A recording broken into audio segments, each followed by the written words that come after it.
This Talking Flutes podcast is kindly sponsored by Trevor James Flutes, making life sound beautiful. You can show them some flute love by following them on Instagram at TJ Flutes, Trevor James Flutes on Facebook, and at trevorjamesflutes.com.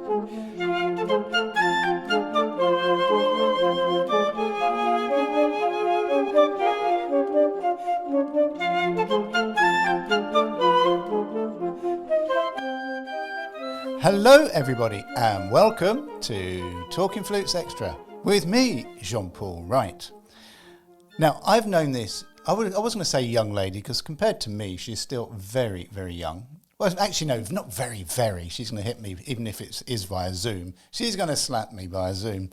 This young lady who I've known for a very long time, and because I've known her for a long time, I'm actually going to read about her from her website, GinaLuciani.com, just so that I can get a flavour of Gina, because otherwise mine would be so laid back and just so unflattering, even though it's a brilliant player, that I think I need, because it's Gina, to actually be a bit sensible for a moment. So, flutist, or flute player, or flautist, whichever way that you call it.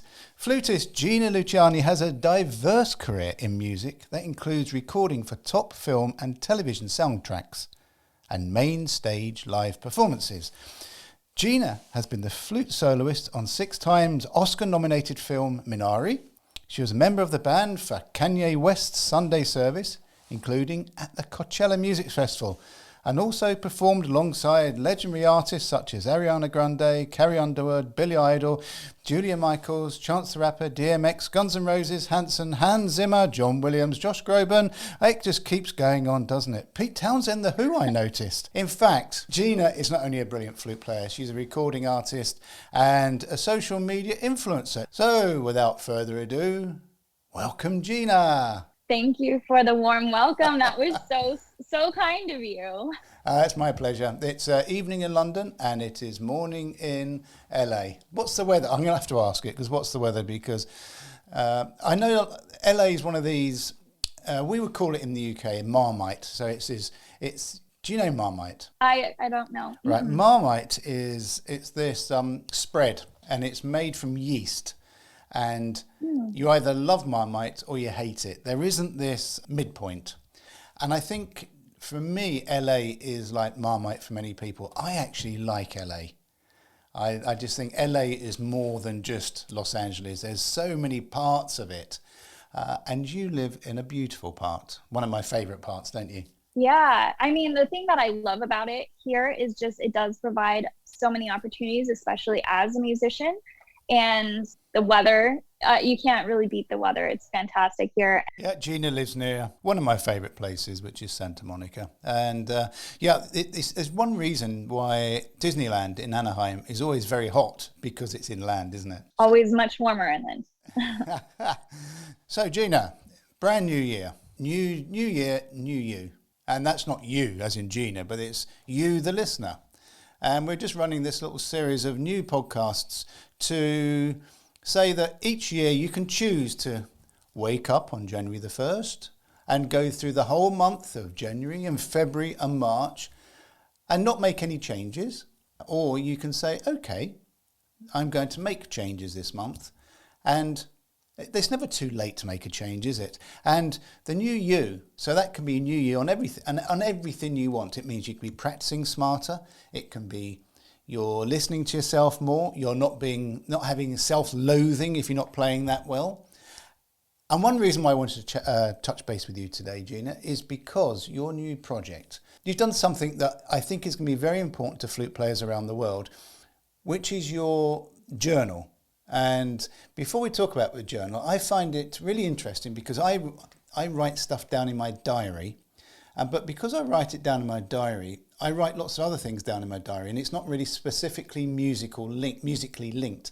So if I want to go back and find out anything that I've done in the past, I find it really, really awkward to get the information. Tell us about your journal, because I've seen sneaks of this and it looks beautiful. It looks quite complex, but educational and fun. Well, thank you. Yes. So the notebook that I have, it's called Practice Notes. And like the tagline under it is the practice notebook for musicians. So the reason I created this is because, just like you were saying, you know, you want to kind of like look back on what it was that you wrote.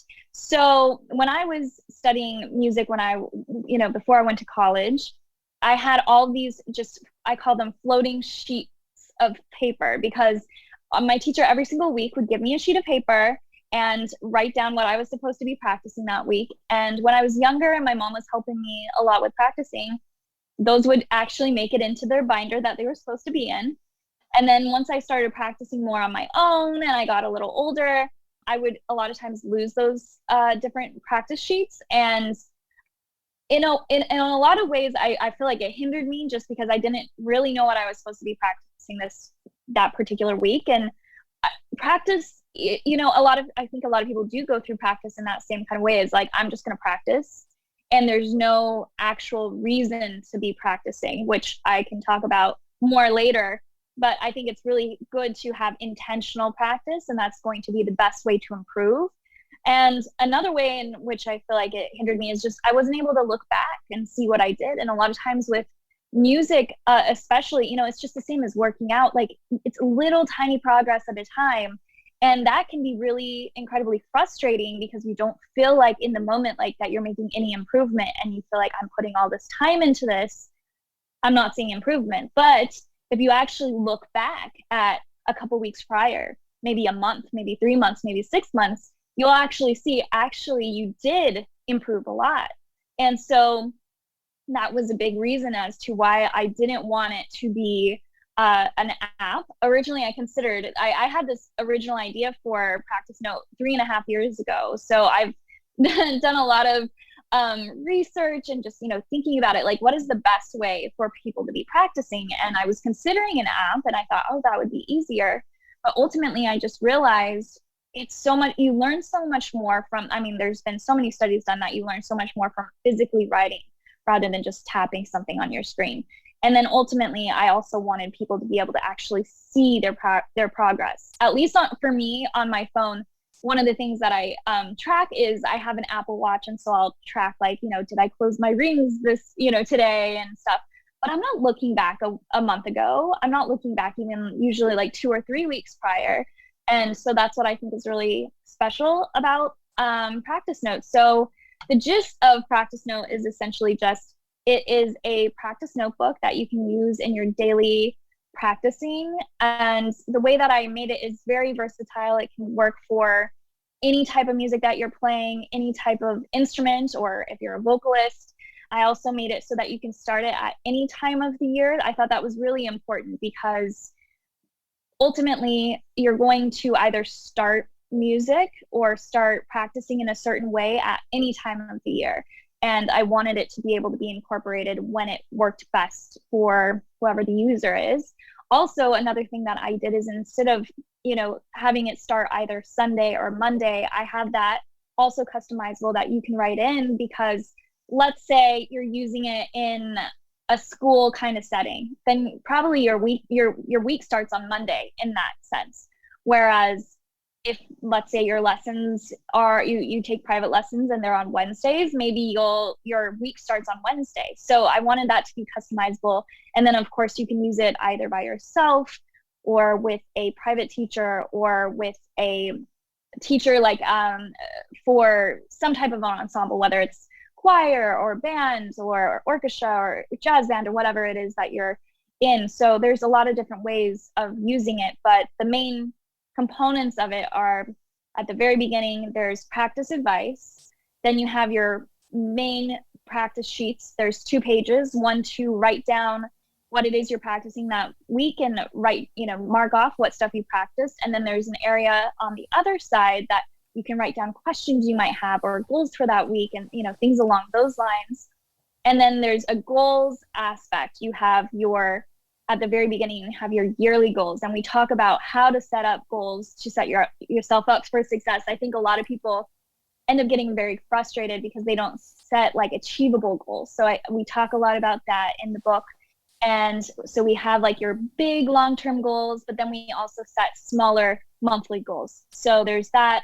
And then finally, there's at the back, there's a thing called trackers to keep track of a lot of, your repertoire and the things that you accomplish throughout the year, so that, it can be used for creating a bio or a resume, but it can also just be, the goal is you get one of these every single year. And then maybe you look back 3 years prior to see, like, what did I actually work on that year? What did I accomplish? Things like that. So it's just another way to have a snapshot of what you actually accomplished that particular year. So that's practice note.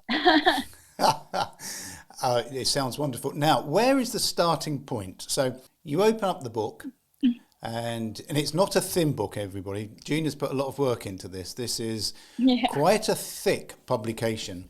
What would be your baseline? Because everybody coming in will have a different idea of their starting point. How do you create a realistic starting point and a realistic goal? That's a really great question, because you're right. Everybody has different opinions on this. And again, I made it broad in the sense that, like, if somebody has a very specific teaching style, then hopefully this will be able to work for them. But it also is still specific enough to give you advice that I think everybody would be able to use. So the biggest thing in terms of like the goals that I go very in depth about is just talking about setting realistic goals. So for instance, let me give you an example. Let's say you're going to be doing a competition. So an unrealistic goal is saying, I will win that competition, because there's a lot that is out of your control for that. And if that doesn't happen, you're going to get frustrated and you're like, I didn't meet my goal. But ultimately, you can't fully make that happen on your own. There's so many more things going into it other than just you and how you perform. Now, a realistic goal would be, I'm going to feel very prepared for this competition, or I'm going to make sure to memorize my pieces for this competition, or I'm going to practice consistently for 1 month prior to the competition. Those are things that you can physically do on your own that I think are much more of a realistic goal. So talking about things like that, I think it's important to talk about smaller goals, things that you want to accomplish in the near future, as well as things that you want to accomplish in a year or 5 years or 10 years, so that you have a path and you kind of have an idea of like where you're going. You're not just, like if you're driving, you're not just driving aimlessly. You have a destination. Now, maybe you decide ultimately, I don't want to go to that destination, and that's fine to deviate from that. But I think it's important to at least have that destination so that you have a purpose for your practice. If you have that purpose, it'll make it a lot more fun and will actually kind of give you an idea of what you should be practicing. And from my perspective, I've always written stuff down, just because otherwise you're in a rudderless boat. You're going around in circles without a rudder, and you can never, or very rarely, pinpoint where something has gone wrong. If you go for an audition or a competition and you don't play very well, there is various reasons for that. And ultimately, you have to ask the question, have I prepared well enough for that? Now, if you haven't got anything written down, you're relying on your gut. And your gut tells fibs, it tells lies sometimes. Sometimes it massages the ego, say, no, it's just a bad day. If you've got stuff written down and you've got a plan written down, you can go back and assess that plan and say, did I genuinely do it properly? You're setting your goals, you're setting realistic goals. If you don't reach those goals, you have a pathway to actually walk backwards and say, are there any gaps? Did I actually do everything I was going to do? Yep, absolutely. And that's what every single month it talks about, like, what were the goals that I accomplished that I had set out to do this month? And then it says, what are things that I still want to work on, or things that I want to change? And so I think, it's good to be if you're able to adapt also and understand those things. I think it's really important to just be like aware of what your intention is behind your practice and why you're playing music in the first place. So I think that that's incredibly important to have that. And like you said, having it written down so you can say, you know what, I did practice all my pieces for 30 days prior to the competition, but I didn't practice my scales. Maybe that had something to do with it, or whatever it may be. So definitely writing it down and being able to analyze that and see what's working for you, what's not working for you, what you can make better. I always, in the book, one of the quotes I have is practice smarter, not harder. I think it's really important for people to realize that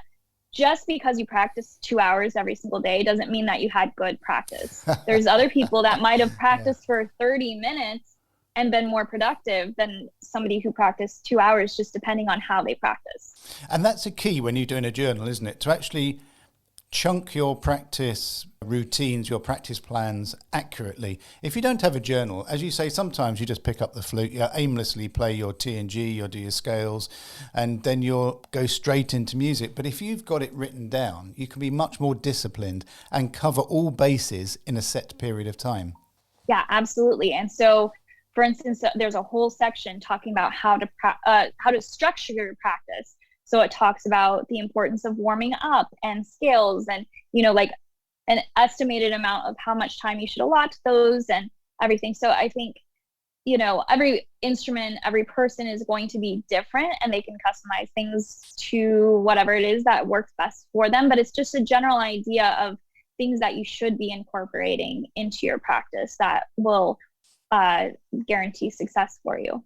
Do you think it's also important in this journal to write down how you're feeling on a certain day? So I'm glad you brought that up. That's another thing that I have. It's not a daily thing, just because I know some people it's kind of like an entry point for the person. Some people don't want to talk about their feelings every day, but I did want, if people feel comfortable, every month I have a whole section of, I don't know if this is going to focus so you can see, but it says, how are you feeling? And there's spaces there. And that you just, fill in whatever face. And if you don't feel like you want to expand upon that, that's fine. But if you want to expand, that's also great. Like maybe you're ecstatic and you're like, I had a breakthrough this week. I realized, X when I was practicing my piece, and oh, wow, now everything makes sense. Or maybe you're frustrated and you're like, I don't understand this. And that's really important going forward, because either if you're practicing on your own, you need to figure out what that issue is so that you're not frustrated anymore. If you have a teacher, you can bring it to your teacher and say, why is this happening? What can we do to fix and, come up with a solution? And then also there might be things in your practice that are out of your control. So for instance, this week I had a lot of homework and I didn't have time to practice, and I'm very frustrated about that. And then maybe you can assess that and say, you know what? I actually watch TV every day for 30 minutes. So maybe I could take a little bit of that time that I was watching TV and put it towards my practice or something like that. But that's there to definitely help people, think about those things and how they're feeling in their practice that week. And that's another great way to help you improve, or at least help you come about practicing in a positive manner. I think that's really important. If you're going into practice and you're just not feeling good, you're not happy, it's not going to be a good practice session usually. Yeah, I'm old school and I'm an English gentleman, and we've always been taught to repress our feelings, But as musicians, you need to be able to track back. So if you've had a good performance, how were you feeling beforehand? How was your rehearsal leading up to it? How was your practice? I think it's important to put your emotions down, because if you have a bad performance or a bad rehearsal or a bad practice session, you can normally track whether that's how you're feeling inside. And if you're feeling like that inside, are there causals to that? Is there a cause and effect to that? Is something else sort of affecting the way you're practicing? Or is your mind focused, or has your feelings got it overwhelmed the practice? So I like the fact that you've included how you're feeling in that really casual way, because you're not demanding that they write it down, but you're just saying, okay, hi guys, how you feeling? Yeah. And the one thing that I tried to, the way the verbiage is in the book, it's much more like I'm going on the journey with the person. So it's like, you got this, let's do this together. How are we feeling on this? Things like that, because ultimately, like, I can't physically be there for everybody's practice, but I wish I could be. And so I just want it to feel a lot more personal. All the writing, I've seen other practice books that sound like a textbook and just completely, purely educational, and which is fine. There's nothing wrong with that. However, I just wanted to make this very easy to read. Like, it sounds like it's coming from me, because it is coming from me. And so it's not formal in any sense. Like I'm talking right now. So I wanted to make it just very user-friendly, very easy to read, and it doesn't just feel like you're doing more schoolwork. Again, practicing should be fun, so that's really important to me. Do you know, if it was my journal I was writing in, it would say technique, waggling fingers, brilliant. Tone, like a car horn, like lips like car tires. Every day it would just be bleh, bleh. But your playing's amazing. I don't know what you're talking about. But yeah, that's the interesting point, is that what we hear with our ears, we're going to have to be slightly more gentle with ourselves, aren't we? It's because what we are feeling is not necessarily what the audience or your teacher or the board or a panel is hearing. Yeah, absolutely. And I think, one of the things that I suggest for people to do is to get some type of microphone and record themselves, Absolutely. which I think is really important, because like you were saying, sometimes something is actually a lot better than you think it is, and you're just beating yourself up. Other times you might be trying to do a particular thing, and then it might not be as effective as you think it is in your head. So it's great to listen and listen back to a whole piece, playing it, like once you get to that point that you can play it from top to bottom, to hear like, what are the parts that I should really be practicing right now? What's working? Things like that. I think incorporating recording yourself into your practice is really helpful and beneficial. So how can people get their hands on this wonderful journal of yours? Well, thank you for asking. They can either go to my website, which is just my name.com, or you can also go to thepracticenote.com, and that will redirect you to my shop. I don't have a dedicated page for it yet. Eventually I will, a whole website just for it. But also on my website, there is a whole page that shows you, a look inside of it, so you can see what all it comes with and what the pages kind of look like and all of that. So if people are interested, I would highly suggest just looking at the website to see if this would be a good fit for you and your practice. It does indeed. I'm actually on the website now. That's why my eyes are not looking at you. Do you know, I love your colours. I absolutely, Thank you. I adore the visuals. Probably one of the best personal musician websites I've seen, actually. Well, thank you. I'm glad you think so. I put a lot of time into it, and I have a lot of fun designing. So it's been a lot of fun working on the website. Gina Luciani, LUCIANI.com.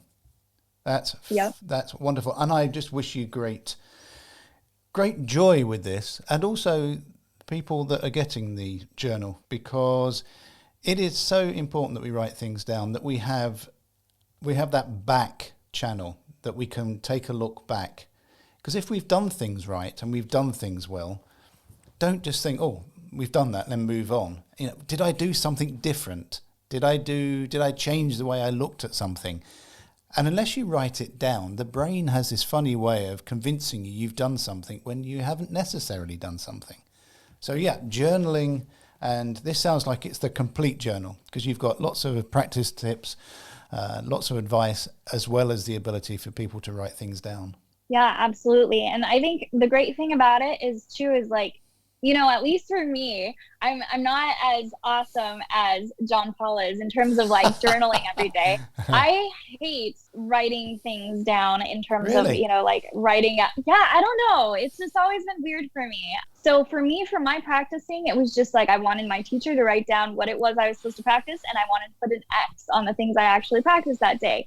But the nice thing is that there are spaces there for other people who do want to actually write down more.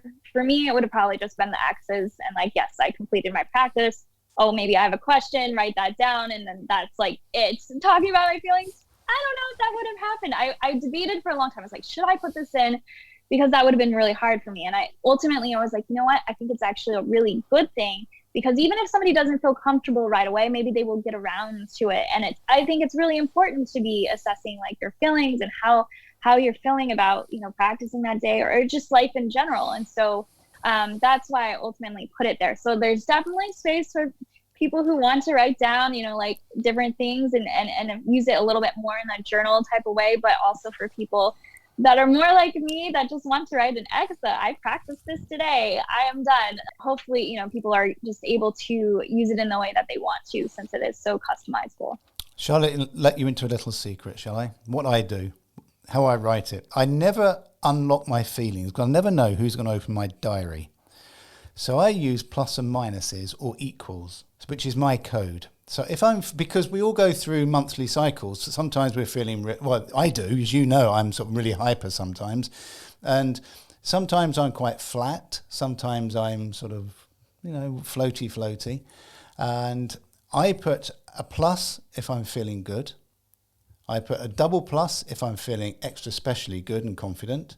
I put an equals on that day or that practice session if things are just okay. And then I use minuses if I'm not feeling too good. And the number of minuses or the dashes will predetermine how I felt. So if anyone opens that, it'll just look like it's a mathematical equation. But for me, I will know. And what's interesting is I can trace that back. And I know that in each month or in each period, there'll be some days adjoining each other where I'll have minuses. And what that means is now when I get, and I'm writing a minus, I know that I might have 1 or 2 days of minuses, but the pluses are going to come back.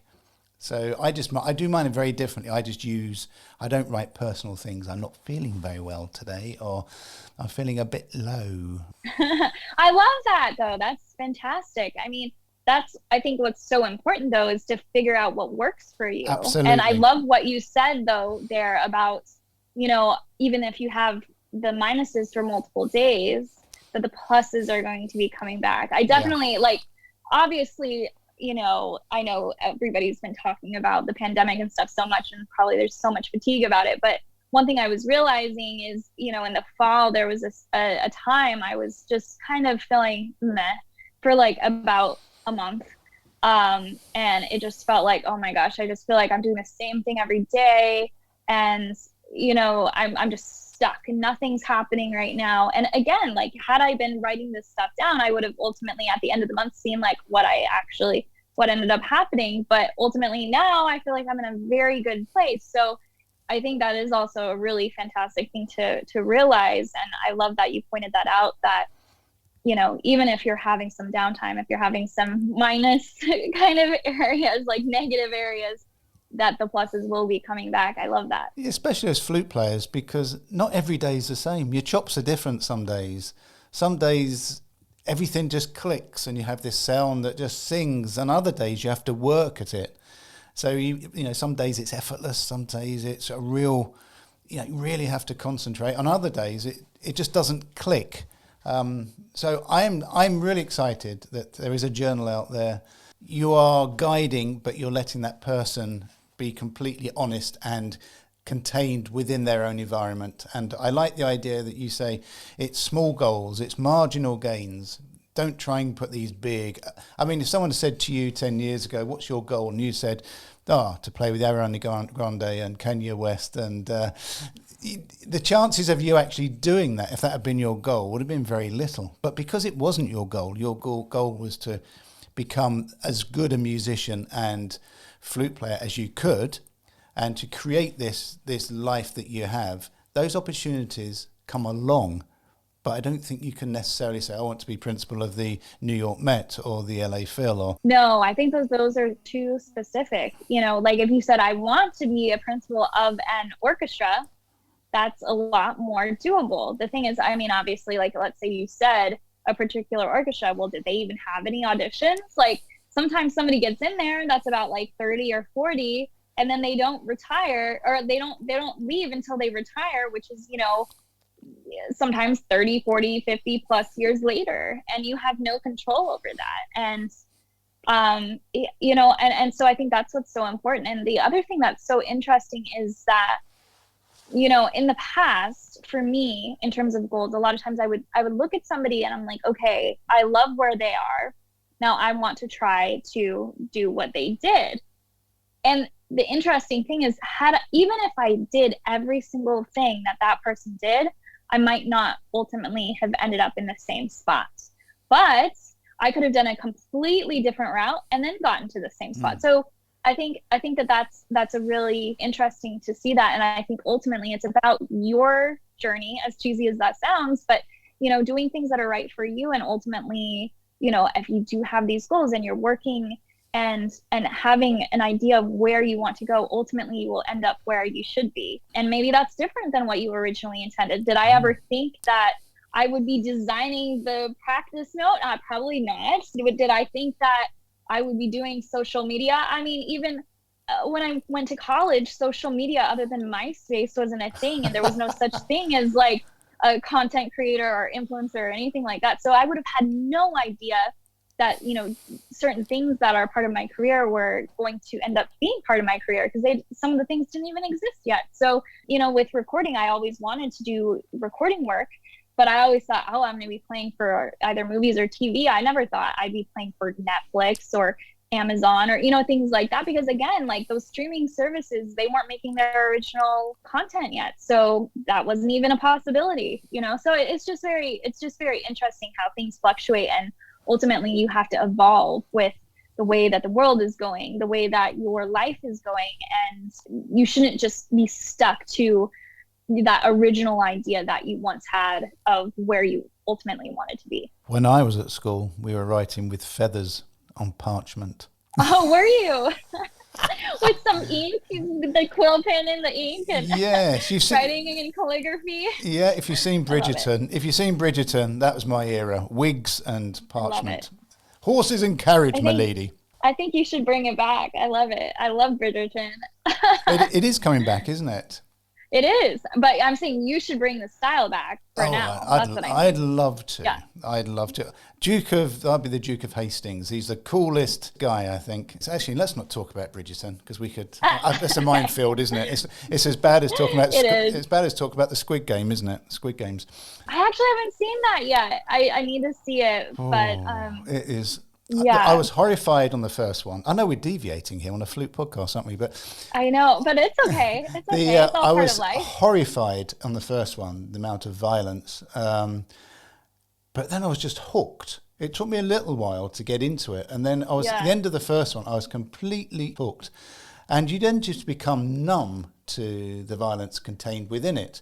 But when you look from a social experiment, it's what kids are doing on Fortnite, it's what they're doing on Call of Duty. They're shooting people all the time. So that game sort of thing is there. But I found it absolutely fascinating. And I know a lot of people didn't like the ending, but I did. And I knew because of the ending, there will be a follow-on season, which there's going to be. Right. Yeah. Yeah, that's fantastic. Yeah. I mean, that's definitely on my list for things to watch. There's so many good series right now. Recently, I'm curious if you watched it. Have you seen the movie Pig? No, I haven't. Pig. Oh, it's so good. Yes. I'm going to write this down. Pig. It's about a pig. It's Nicolas Cage is the lead, and he's a truffle hunter with his pig. I don't want to say any more because I don't want to spoil anything, but it's so good. Oh, I honestly, it might be one of my favorite movies that I've watched in the past year. And then also there's another one I believe it's on Apple, called Finch with Tom Hanks. Yep. And it's so good. Yeah. And then of course, Ted Lasso. Do you watch Ted Lasso? No, I don't, but I have to, because oh my goodness, you have to. I saw sort of some of the trailers, and that English woman in it is so funny. Yes. Oh, it is literally like the best TV show, and it is just so kind. Like a lot of comedies, I feel like are mean, like they make fun of people in order to be funny. But in this one, it's like a comedy, but it's like in the most nice way. I don't know how to explain it.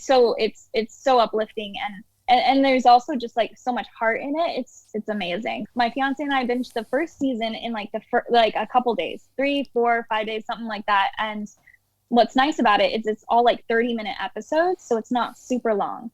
So it's very digestible and very easy to watch, even if you just have 30 minutes at the end of the day. And then the first season I think has 10 episodes, second season has 12. So I would highly recommend like my favorite show ever. So you should give it a watch. More so than Schitt's Creek, which I'm on my fourth time watching.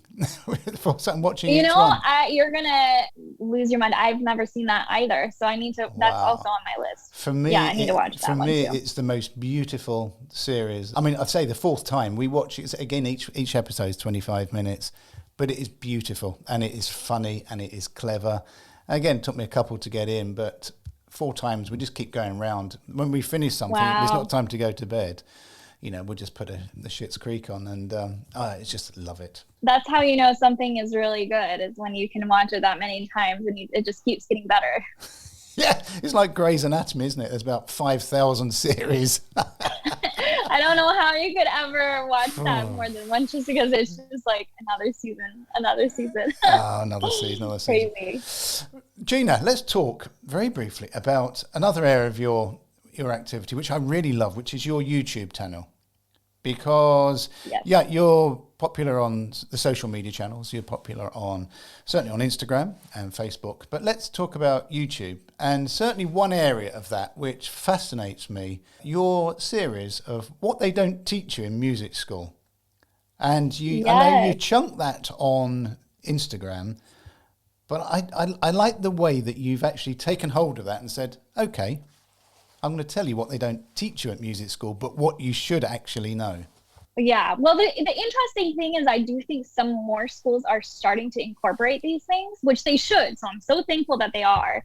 But at least from my experience, a lot of these things were not things that I was taught. And I just kind of had to learn in the real world. And, you know, just talking about things like, should you have business cards? What should be on your business cards? What is the best way to network?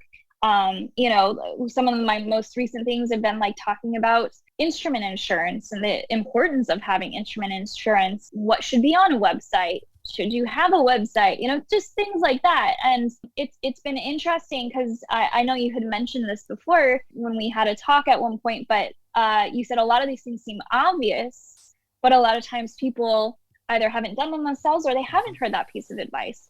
So for me, it was the exact same thing happened, is I would see these things happening in the workplace, or, you know, I would talk about it with somebody and they're like, I had no idea about this. And I was like, wow, okay, well, these might maybe seem obvious to me, but maybe it isn't obvious to somebody else. And so they're very, you know, they're in the short form content. So, you know, like around 30 seconds or something like that. So very easy to watch, very digestible. And every single one you will walk away with some new piece of information. And so that was really important to me, to like have an easy way for people to get these little snippets and hopefully help them along their musical journey. And sometimes the most obvious are the things that we don't do. It's like leaving your flute in the car. I've done that before and I've lost it. And what I do now, I get one of those little Apple, you know, the eye tracker things, the little discs. The tags, right? Yeah, I've got that actually inside the pocket of my flute case, because I'll stick my flute down in the house and think, oh, where have I put it? And I just go on my phone and say, oh, it's actually next to you. Well, it's the funny thing of, you know, like people, they'll be like, where are my glasses? And you're like, they're on your head, you know? But that happens all the time. And it's just important to know, like, where is your instrument? There was a point, like, actually, I specifically remember there was one time I was at my sibling's guitar lesson and I had my flute lesson afterwards.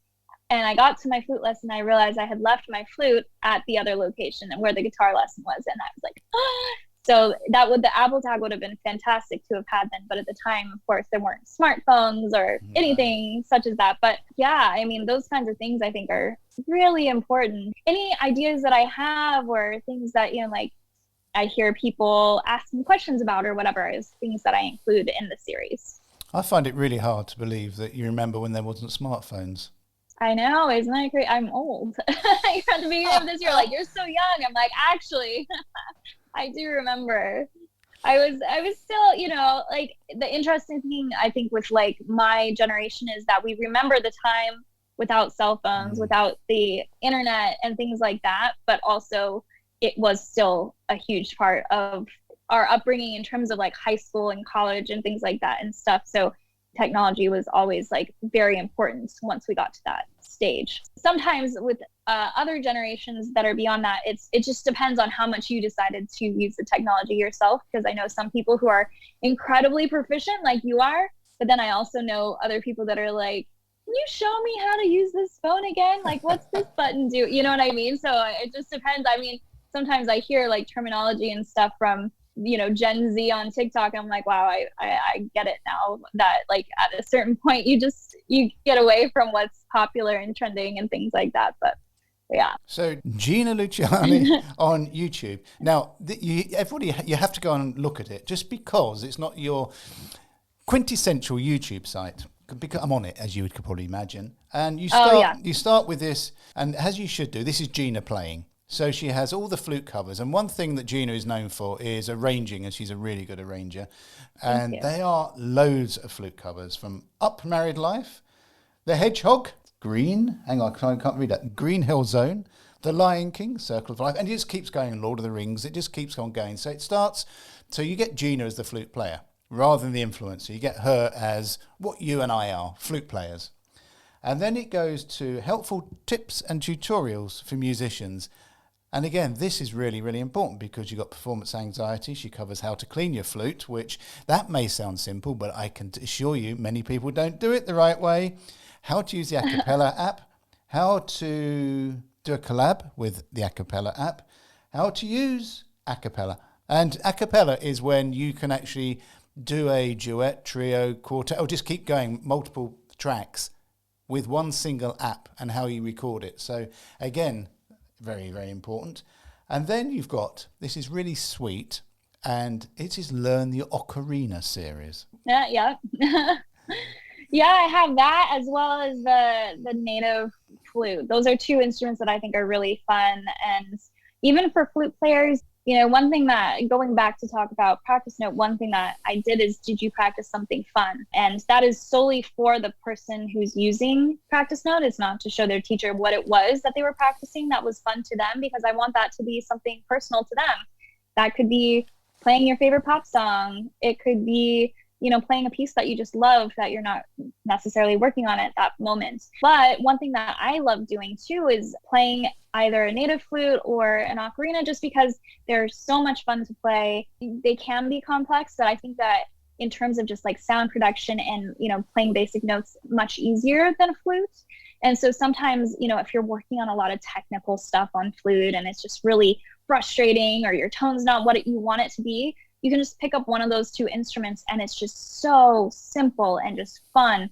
And so, you know, I have a lot of students that have, especially with the native flute, gotten one of those and learned how to play that, because it's just, you know, it has such a pleasant sound just right off the bat. And if you already play flute, both of those instruments are very easy to switch to. So that's, I have the series, I have certain ones that are dedicated for flute players. Like, as a flute player, I'll tell you like, oh, this is fingered like E or something like that. But then I also have things for people who have never played an instrument before, just since they're a lot easier to learn, especially without a teacher there with you. So it's been a lot of fun doing that. There is so much information, actually. I'm doing it an injustice. There's so many different and important videos actually on your YouTube channel. One, which again, flute shopping. You have a tie-up with Flute Center of New York, and the things you put up, because you review and you do reviews of the flutes that they send you, and that's really important for people, because when you go shopping, sometimes you don't have a reference point. And the good thing about Flute Center in New York is they carry virtually everything, and in sending you instruments, you can play them and see how you feel. And then there is a place for everything, for every product, every brand. And that's the good thing about it, is that you just say what you feel. You've got one video here, which is a $500 versus a $32,000 flute. Yeah. So that is a very important series of videos you have on buying flutes and what you should look for, and not just flutes but piccolos as well, and alto flutes and basses. Yeah, I mean, that was one of the things too that I did, is like, for instance, in there's a whole, like, there's I think two or three videos about like how to actually do a trial on flutes and how to actually find something that works for you. There's also things on there of like should you buy a pre-owned instrument? Or should, if you have an instrument that you're wanting to sell, like, what's the best way of doing that? Just different things like that. It's not just all about, like, the thing I didn't want it to be is, I know a lot of partnerships just kind of feel like I'm selling you a product. Here, take buy this. It's much more of an informational thing. Like, if you're looking at these flutes, here are things that I like about them. And, this is what they sound like. And there are a lot of options though. And so that's what was really important to me, is I don't want to only get this flute and that's it. And I just want people to see that there's so many different things out there, and obviously different things work for different people. And you might be looking for a beginner flute, or you might be looking for an intermediate flute, or, there's just so many different options. There's things that I talk about on there about, like, when should you incorporate gold into your flute, different things like that. A lot of informational videos if people are looking for a new instrument. Again, Gina Luciani on YouTube. Yeah, you just do. It's almost so you spend your life creating content.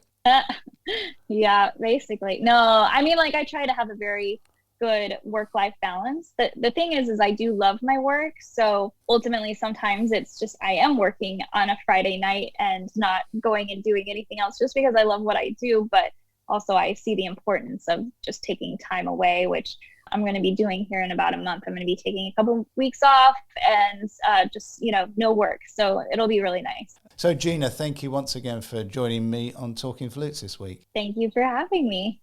And thank you all for listening. You may have been noticed that I've been a bit fidgety during the podcast. I've been changing mics, and my boom was just sort of floating down and getting lower and lower and lower.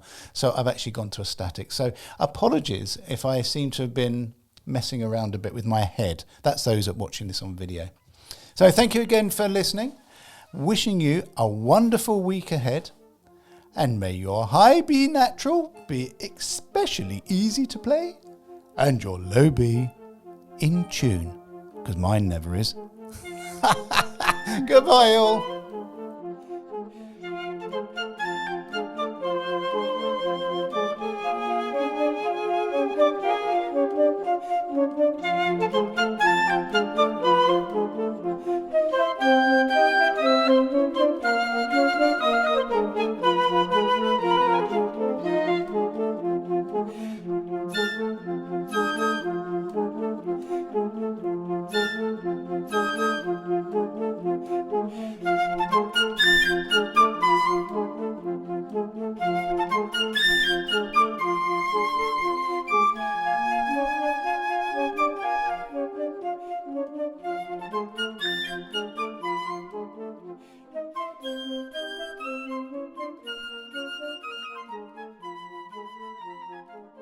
Talking Flutes and Talking Flutes Extra are podcast productions by the Trevor James Flute Company.